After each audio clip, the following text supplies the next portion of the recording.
I'm Patrick J, and I'm here with Tony Award-winning producer Stephanie Rosenberg. Hi. We're going to ask you a couple questions today. Stephanie, you ready? I am so excited. So question number one, how'd you get into producing? I got into producing through a series of unfortunate events. Okay.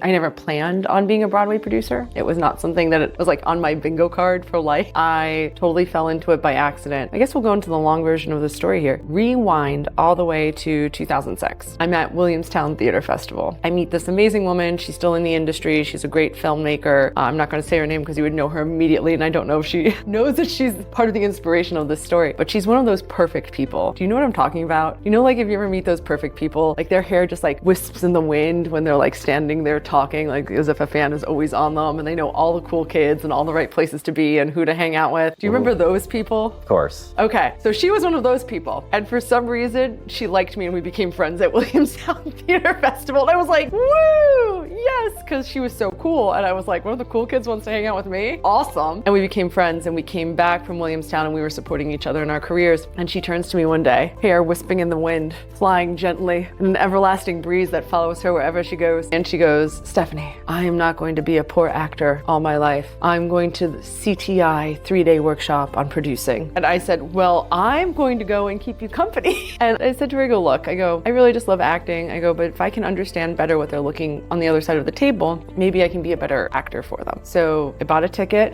and I went with her the whole 3 days, and it was fascinating. It was fascinating, all the business, all the law, all the general management. It was fascinating, all the background that went into this. And this was like way back in that day of the Commercial Theater Institute. And if you don't know what that is, the Commercial Theater Institute is an educational program that was created from the Broadway League. And what it does is it teaches people about producing. It had been defunct after the pandemic and just got revived last year and came back this past year for the first time. I go to this 3-day workshop. I find it fascinating. And then they offer a bunch of 1-day workshops throughout the year. So I would save up and time again, go to different 1-day workshops, return and do the 3-day workshop a couple more times.